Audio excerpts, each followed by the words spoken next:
सर्वप्रथम सर्वांना श्री स्वामी समर्थ. स्वामी महाराजांच्या कृपेने तुमच्या सर्व चांगल्या इच्छा पूर्ण होत ही स्वामींचरणी प्रार्थना करते आणि आजच्या व्हिडिओला सुरुवात करते. 25 जुलै 2026 शनिवार दिवशी देवशयनी आषाढी एकादशी आलेली आहे. सोन्यासारखा दिवस आहे. प्रत्येक महिन्यात 2 पंधरवाडे म्हणजेच पक्ष असतात. एक शुक्ल पक्ष आणि दुसरा कृष्ण पक्ष. या प्रत्येक पक्षातील 11व्या तिथीला एकादशी म्हणतात. या एकादशीपैकी आषाढ आणि कार्तिक महिन्यातील एकादशी विशेष महत्त्वाची मानली जाते. आषाढातील शुद्ध एकादशीस भगवान श्रीहरी विष्णू झोपी जातात, त्यामुळे या एकादशीला शयनी एकादशी असे म्हणतात. झोपी गेलेले भगवान श्रीहरी विष्णू कार्तिक महिन्यातील शुद्ध एकादशीला जागे होतात, त्यामुळे त्या एकादशीला प्रबोधिनी एकादशी असे म्हटले जाते. हे 4 महिने म्हणजे चातुर्मास होय. चातुर्मासात भगवान श्रीहरी विष्णू क्षीरसागरात शयन करतात असे समजले जाते. म्हणून या कालावधीत विवाह वगैरे हे विधी करणे वर्ज्य मानले जाते. आणि जेव्हा चातुर्मासानंतर कार्तिकी एकादशीला भगवान श्रीहरी विष्णू जागे होतात प्रबोधनी एकादशीला, त्यानंतर तुलसी विवाह प्रारंभ होतो आणि त्यानंतर आपल्या घरोघरी ज्या मुलामुलींचे विवाह असतात त्यांचे अगदी आनंदाने विवाह पार पडत असतात. चातुर्मास म्हणजे व्रत वैकल्यांचे हे महिने मानले जातात. बघा, यात आपण श्रावण महिन्याचे सोमवार शनिवार हे व्रत करत असतो. माता लक्ष्मीचे व्रत करत असतो. वैभव लक्ष्मी व्रत आपण करत असतो. सणवार या चातुर्मासात भरभरून आपण व्रत वैकल्य करत असतो. असा हा सुंदर चातुर्मास असतो. या महिन्यातून दिवसातून एक वेळेसच जेवण केले जाते. बऱ्याचशा ठिकाणी हा नियम आहे. महिला असतील पुरुष दादा एक वेळेस जेवण करतात. चातुर्मासमध्ये 4ही महिने एक वेळा जेवतात आणि एक वेळा उपवास करत असतात. रोज सकाळ संध्याकाळ तुळशी मातेची पूजा केली जाते. तुपाचा दिवा लावला जातो. यामुळे अखंड लक्ष्मी मातेची प्राप्ती होते. म्हणून बघा, या चातुर्मासात जेवढी सेवा होईल ना महिलांनो दादांनो, तेवढी सेवा जरूर करा. नाही जमलं ओम नमो भगवते वासुदेवाय नमः, पांडुरंग हरी वासुदेव हरी, जेवढा मंत्र जपता येईल तेवढा जरूर जपायचा आहे. सोन्यासारखं आपल्याला फळ मिळणार आहे. बघा, चातुर्मासात हे 4 महिने गोपज्ञ व्रत सुद्धा केले जाते. आपल्या देवघरासमोर रोज सकाळी रांगोळीने 33 गोपज्ञ काढावे. हे व्रत कार्तिक शुद्ध एकादशीपर्यंत केले जाते. म्हणजे आषाढी एकादशी ते कार्तिकी एकादशी असे 4 महिने गोपज्ञ व्रत केले जाते. रोज आपल्या देवघरासमोर सकाळी आंघोळीनंतर देवांची पूजा करून झाल्यानंतर रांगोळीने 33 गोपज्ञ काढावे. हळदी कुंकू वाहून पूजा करावी. हे व्रत कार्तिक शुद्ध एकादशीपर्यंत केले जाते. या चातुर्मासात रोज नित्य नियमाने शिवपिंडीवर अभिषेक जरूर करावा. घरच्या घरी करा किंवा मंदिरात जाऊन तुम्ही साध्या पाण्याने, स्वच्छ पाण्याने, दुधाने, पंचामृताने असा अभिषेक करावा. बघा, या चातुर्मासात भगवान श्रीहरी विष्णू झोपी जातात, तर या सृष्टीचा कारभार सांभाळत असतात ते म्हणजे महादेव शिवशंकरजी. तशी तर आपण आयुष्यभर सेवा करतो, पण या चातुर्मासात जेवढी सेवा होईल ना रोज नित्य नियमाने घरातल्या घरात किंवा मंदिरात जाऊन अवश्य करा.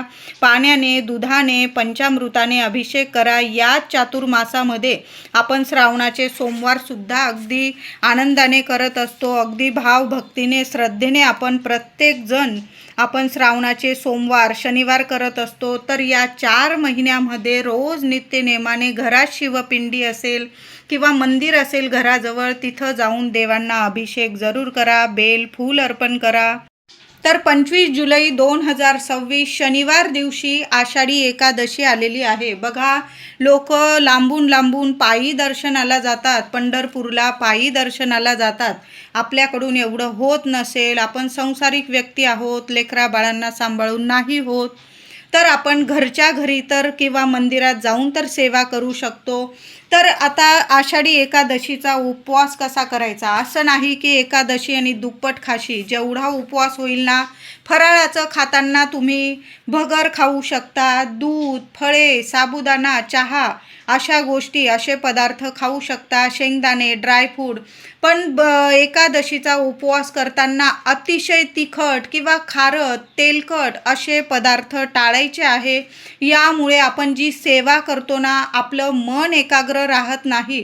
म्हणून जेवढं अगदी लाईट आहार घेता येईल ना तुम्हाला, तेवढा आहार, म्हणजे तुम्ही दूध घेऊ शकता, फळं घेऊ शकता. तुमची तब्येत जशी आहे ना तशा पद्धतीने उपवास करायचा आहे. कुणी निर्जला उपवास करतं, कुणी फळं खाऊन उपवास करतं, कुणी चहा, दूध वगैरे ड्रायफ्रूट घेऊन उपवास करत असतो. भगर, शेंगदाणे, साबुदाणा हे पदार्थ खाऊन सुद्धा तुम्ही उपवास करू शकता. आता आषाढी एकादशीचा उपवास दिवस रात्र असतो. म्हणजे आज आषाढी एकादशी आहे, दिवस रात्र दोन्ही वेळेला उपवास आहे. आणि दुसऱ्या दिवशी रविवारी 26 तारखेला, 26 जुलैला आषाढी एकादशीचा उपवास दुसऱ्या दिवशी सोडला जातो. प्रथम देवांना अभिषेक घालून, तुळस अर्पण करून नैवेद्य बनवला जातो. प्रथम देवांना नैवेद्य दाखवला जातो. नैवेद्यात गाय असेल तुमच्या घराजवळ, गाईला नैवेद्य दिला जातो. एखादा गोरगरीब असेल त्याला अन्नदान केलं जातं. तर अशा पद्धतीने, आणि मग देवांना, गाईला नैवेद्य देऊन मग आपण दुपारी, म्हणजे 11-12 वाजेच्या आत तुम्ही उपवास सोडायचा आहे. अशा पद्धतीने, साध्या सोप्या पद्धतीने आपल्याला आषाढी एकादशीचा उपवास करायचा आहे. आषाढी एकादशीचा दुसऱ्या दिवशी उपवास सोडताना चुकून सुद्धा महिलांनो, मसूरची डाळ असेल, शेवग्याच्या शेंगा असतील किंवा वांगी असेल, अशा भाज्या आपल्याला टाळायच्या आहे. चातुर्मासात तर कांदा लसूण विरहित जेवण केलं जातं. पण एवढं नसेल तुम्ही पाळत तर मसूरची डाळ असेल किंवा अख्खा मसूर असेल, आषाढी एकादशीचा उपवास सोडताना हे पदार्थ टाळायचे आहे. शेवग्याच्या शेंगा असतील, वांगी असेल, हे पदार्थ तुम्ही टाळले तर अतिशय उत्तम. छान असा वरण भात, भाजी पोळी, साधी भाजी पोळी, वरण भात, शिरा किंवा काहीतरी गोडाचा पदार्थ असा बनवून देवांना, गाईला नैवेद्य दाखवा आणि मग उपवास सोडायचा आहे आपल्याला. आषाढी एकादशीला चिंच, जांभूळ, फणस ही फळं टाळायची आहे. त्याचबरोबर आषाढी एकादशीचा उपवास जी व्यक्ती करते किंवा नसेल करत तरी पण सर्वांनी काही नियमांचं पालन जरूर करायचं आहे. केस कापणे, नखे कापणे, आळशीप्रमाणे झोपून राहणे या गोष्टी तर अजिबात कोणी करू नका. दुपारी झोपणे, जरी तुम्ही रोज नित्यनियमाने दुपारी थोडा वेळ झोपत असाल तरी पण आषाढी एकादशीला दुपारी झोपणं टाळायचं आहे. मांसाहार, मद्यपान, निंदा, नालस्ती, कुणाची फसवणूक या गोष्टी करू नका. नाहीतर मग आयुष्यभराचं पुण्य गमावून बसाल तुम्ही. मग कितीही देवदेव करा, त्याचा काहीच फायदा होणार नाही. कारण आषाढी एकादशीला या नियमांचं पालन सर्वांनी करायचं आहे. आपल्या पांडुरंगाला सर्व प्रिय आहे, प्रत्येक जीव प्रिय आहे. कुणाचाच अपमान या दिवशी करू नका. मौन धरून घ्या, शांत राहा. फक्त आपला पांडुरंग आणि आपण नामस्मरणात राहा, सोन्यासारखं फळ मिळणार आहे. म्हणून आषाढी एकादशीचा उपवास करा किंवा नका करू, पण या नियमांचं पालन जरूर करा. बघा, आपली पुढची पिढीसुद्धा याच गोष्टी शिकत असते. आपले व्रत, वैकल्य सर्व आपल्याकडूनच शिकत असते. म्हणून या दिवशी शांत राहायचं आहे. घरात असो, बाहेर असो, कुणाचाच अपमान करू नका. पांडुरंग आहे, कोणत्या रूपात येऊन जाईल आणि आपली परीक्षा घेऊन जाईल, दर्शन देऊन जाईल, सांगता येत नाही. आषाढी एकादशीला सर्वांनी लवकर उठायचं आहे आणि चिमूटभर हळद टाकून, थोडंसं गंगाजल असेल तर गंगाजल अवश्य टाका. त्याचबरोबर चिमूटभर हळद टाका. एखादं तुळशीचं पान असेल तुम्ही आंघोळीच्या पाण्यात टाका. लहान लेकरांपासून मोठ्या व्यक्तींपर्यंत हा उपाय सर्वांनी करायचा आहे. मानसिक, आर्थिक काही त्रास असतील, शारीरिक, मानसिक, संपूर्ण नष्ट होईल.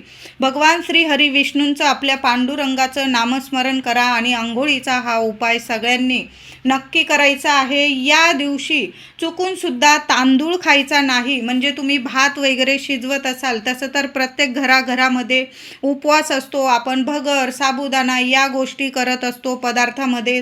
तेच आपण देवांना पण नैवेद्य दाखवतो. एकादशीला देवाला नैवेद्य अवश्य दाखवायचा आहे. बऱ्याच लोकांना असा प्रश्न पडतो की आपला उपवास आहे, मग देवांचा पण उपवास आहे. देवांचा उपवास नसतो. देवांसाठी आपण मनुष्य उपवास करतो. जो तुम्ही फराळ बनवलेला असेल किंवा फळं वगैरे असतील, देवांना छान दोन्ही वेळेला नैवेद्य दाखवायचा आहे.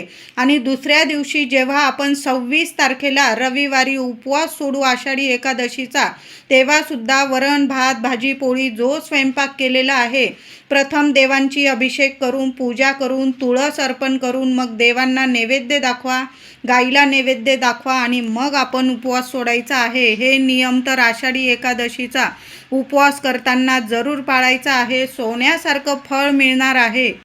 आंघोळीचा उपाय सर्वांनी लहानांपासून मोठ्यापर्यंत सगळ्यांनी जरूर करायचा आहे. आषाढी एकादशीला महिलांनो लवकर उठून आंघोळीनंतर आपल्या घराच्या उंबरठ्यावर हळदीचं लेपन जरूर करा. माता लक्ष्मीच्या पावलांची हळदी कुंकू फुलं अक्षता वाहून पूजा करायची आहे. दोन्ही हात उंबरठ्याला लावा. तुमच्या मनातील इच्छा माता लक्ष्मीला लक्ष्मीनारायणांना सांगायची आहे.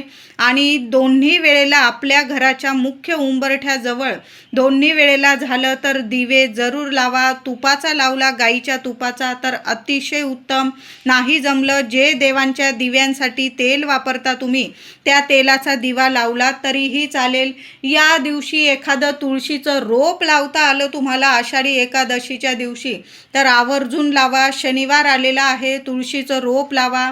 नसल लावायचं, जी तुळस आहे अंगणात छान असं तुळशी मातेची पूजा सेवा करायची आहे. या दिवशी तुळशीला 2 चमचे का होईना गाईचं दूध अर्पण करा. चिमूटभर हळद अर्पण करायची आहे. तुळशीच्या मुळाशी हळद आपण अर्पण केल्याने तुळशीला किंवा झाडांना कुठलीही हानी पोहोचत नाही, उलट फुलतात फळतात झाडं. तर तुम्ही चिमूटभर हळद भगवान श्री हरी विष्णूंचा मंत्र जपा 21 वेळा. ओम नमो भगवते वासुदेवाय नमः. माझ्या प्रत्येक महिलेने आषाढी एकादशीला तुळशी मातेच्या मुळाशी चिमूटभर हळद भगवान श्री हरी विष्णूंचा मंत्र जपून हळद अर्पण करायचा आहे. हळदी कुंकू फुलं अक्षता वाहून तुळशी मातेची पूजा करायची आहे. आणि 1 रुपयाचं नाणं, आता 1 रुपयाचं नसेल, 5 रुपयाचं असेल, 10 रुपयाचं असेल, तुळशीच्या मातीत दाबून ठेवायचं आहे. संध्याकाळपर्यंत तरी ते नाणं हलवू नका. त्या नाण्याची सुद्धा साक्षात लक्ष्मी मातेची पूजा करत आहात तुम्ही. तुळशीची पूजा झाल्यानंतर तुळशीच्या मातीत जे नाणं असेल तुमच्याकडं 1 रुपयाचं, 2 रुपयाचं, 5 रुपयाचं, 10 रुपयाचं ते नाणं ठेवा आणि हळदी कुंकू फुलं अक्षता वाहून त्या नाण्याची पण पूजा करा. संध्याकाळी नाही, संध्याकाळी झालं तुम्हाला उचलता आलं, दुसऱ्या दिवशी आषाढी एकादशीचा उपवास सोडण्याआधी ते नाणं उचलून घ्यायचं आहे आणि तुमच्या तिजोरीत तुम्हाला एखाद्या लाल कपड्यात वगैरे बांधून तिजोरीत ठेवायचं आहे. वर्षभर 4ही दिशेंनी तुमच्याकडं पैसा खेचून येईल. पैसा कधीच तुम्हाला कमी पडणार नाही. छान उपाय आहे महिलांनो, करून बघा. कधीच तुमचा उपाय खाली जाणार नाही. भगवान श्री हरी विष्णूंची माता लक्ष्मीची छान ही सेवा आहे. करून बघा. सोन्यासारखं फळ अवश्य मिळणार आहे. एकादशीला श्री हरी विष्णूंना आणि तुळशी पूजनाला खूप महत्त्व आहे. तुळशीजवळ गाईच्या तुपाचा दिवा अवश्य दोन्ही वेळेला लावा. सकाळी सुद्धा आंघोळीनंतर दिवा लावा. तुळशी माता धन सुख समृद्धीचा भरभरून आशीर्वाद देते. चिमूटभर हळद अर्पण करून आपण 1 रुपयाचं नाणं ठेवून तुळशी मातेला 7 शृंगाराच्या वस्तू अर्पण जरूर करा. तुम्ही जर आणलेल्या असतील, नसल आणलेल्या, हळदी कुंकू फुलं अक्षता वाहून जरी पूजा केली महिलांनो, काही ठिकाणी तुळशी मातेला चुनरी वगैरे ओढणी वगैरे लाल रंगाची ओढली जाते. हळदी कुंकू या सर्व 7 शृंगाराच्या वस्तूसुद्धा तुळशी मातेच्या कुंडीत किंवा जी तुळशी वृंदावन असतं तिथं अर्पण केलं जातं. तुमची जशी परंपरा आहे तशा पद्धतीने तुम्ही आषाढी एकादशीला तुळशी मातेचं पूजन करायचं आहे. यावर्षी आषाढी एकादशी शनिवारी आल्याने सकाळी किंवा संध्याकाळी दिवसभरात एकदा का होईना घराजवळ जे पिंपळाचं झाड असेल ना त्या झाडाला जाऊन स्पर्श करायचा आहे. बरोबर जाताना दूध, पाण्यात थोडीशी चिमूटभर साखर जरूर अर्पण करा. दूध, साखर मिश्रित पाणी पिंपळाच्या झाडाला अर्पण करायचं आहे. झाडाजवळ एक तुपाचा दिवा किंवा तेलाचा, तुम्ही दोन्हीपैकी एक दिवा लावू शकता. मातीची पंती जरी घेऊन गेला ती परत आणू नका. तिथं दीपदान करायचं आहे आपल्याला. पिंपळाच्या झाडाखाली दीपदान करायचं आहे. त्याचबरोबर थोडंसं मूठभर गव्हाचं पीठ घ्या, त्यात चिमूटभर साखर मिसळून घ्या आणि ते साखर मिश्रित पीठसुद्धा गव्हाच्या पिठामध्ये चिमूटभर साखर मिसळा आणि ते मूठभर पीठसुद्धा तुम्हाला पिंपळाच्या झाडाखाली ठेवून यायचं आहे. एखाद्या कागदावर ठेवून आलात तरीही चालेल आणि बरोबर जाताना न्यायचा आहे.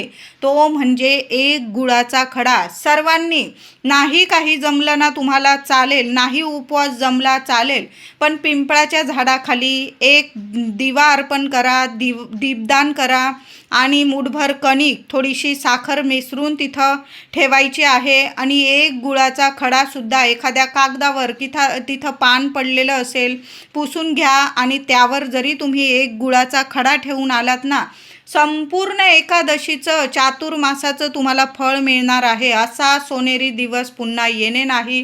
कितीही अडीअडचणीत असा तुम्ही, घरात शुभ कार्य, मंगल गोष्टी घडत नाही, लक्ष्मी टिकत नाही, पैशाविषयी तुम्हाला काही अडीअडचणी आहे किंवा घरात शुभ मंगल गोष्टी घडत नाही, लग्न कार्याचे मुलं मुली झालेले आहे, काही ना काही कुंडलीत वगैरे काही ना काही प्रॉब्लेम येत आहे, म्हणजे स्थळं येतात पण कुठं कुंडलीत जुळत नाही, कुठं काहीतरी नाडी वगैरे असे प्रॉब्लेम बरेचसे असतात.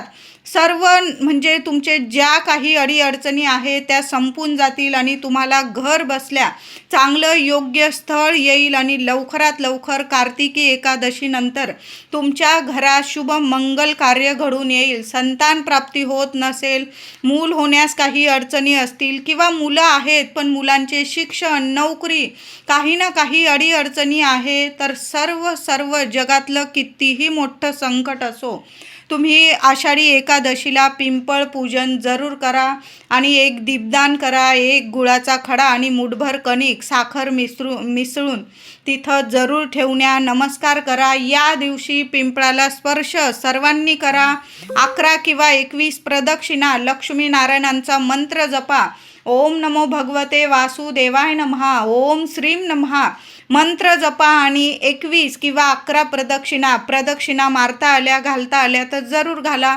नाही जमलं, नुसता नमस्कार करून तुम्ही 21 वेळा तिथं उभं राहून वगैरे मंत्र जपू शकता. ही सेवा कधीच तुमची खाली जाणार नाही. करून बघा. मुलांना जरी घेऊन गेला, मुलांकडून जरी स्पर्श करून घेतला तरीही चालेल. आषाढी एकादशीला प्रत्येकाच्या घरात बाळकृष्णाची मूर्ती असते. विठू माऊली, रुक्मिणी मातेची छान असा दुधाने, पंचामृताने किंवा हळद मिश्रित, केशर मिश्रित दुधाने, पाण्याने अभिषेक करा. देवांना पिवळी फुलं अर्पण करा, तांदूळ, अक्षता अर्पण करा. पिवळ्या अक्षता अर्पण करता आल्या तर जरूर अर्पण करा. माता रुक्मिणीला म्हणजेच माता लक्ष्मीला लाल रंगाची फुलं अर्पण करा. देवी आईला हळदी, कुंकू, फुलं, अक्षता वाहून छान पूजा करायची आहे.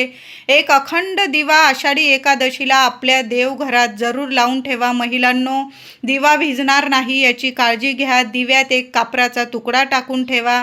चिमूटभर हळद, भगवान श्री हरी विष्णूंचं, माता लक्ष्मीचं मंत्र जपा आणि चिमूटभर हळद त्या दिव्यात टाका. 2 लवंग टाका.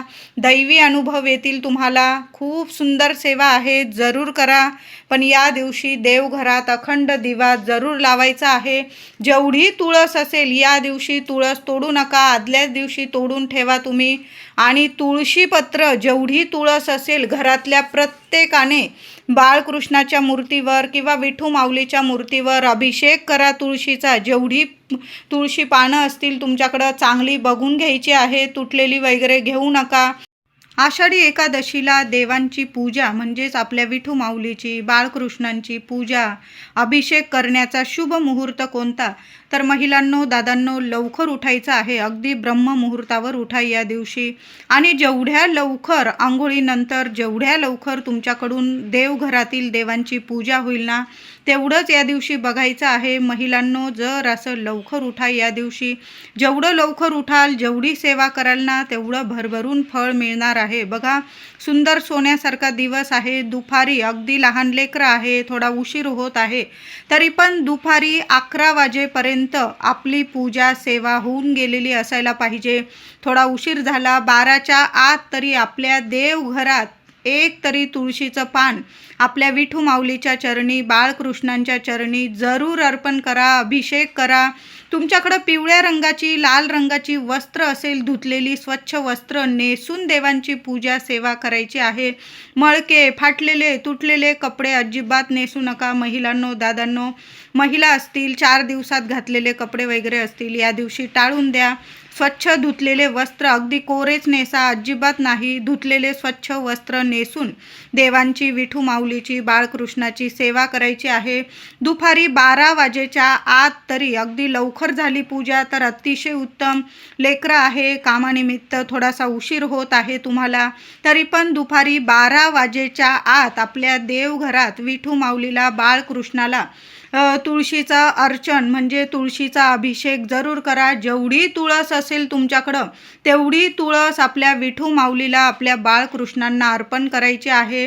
विष्णू सहस्त्र नामावली पठण करत करत तुळस अर्पण करा, किंवा ओम नमो भगवते वासुदेवाय नमः, ओम नमो भगवते वासुदेवाय नमः मंत्र जपा. जेवढी तुळस असेल, मग 1 पान असो, 1008 पानं असो तुमच्याकडं, तेवढी तुळस आपल्या देवघरात अर्पण करायची आहे. मंदिरात सुद्धा या दिवशी जरूर जा.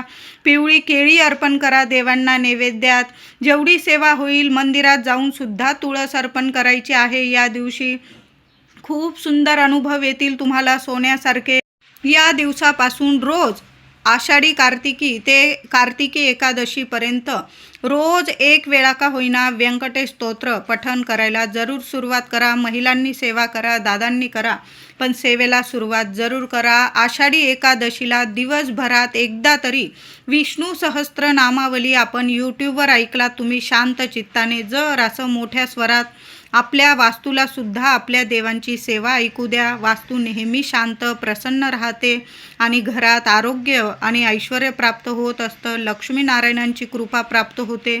म्हणून या दिवशी विष्णू सहस्त्र नामावलीची सेवा आवर्जून करा. महिलांनो, देवघरात बाळकृष्णाची, विठू माऊलीची सेवा तर करतच आहोत. आपल्या कुलदेवीची म्हणजे आपल्या माता लक्ष्मीची सुद्धा साक्षात रुक्मिणी आहे ती.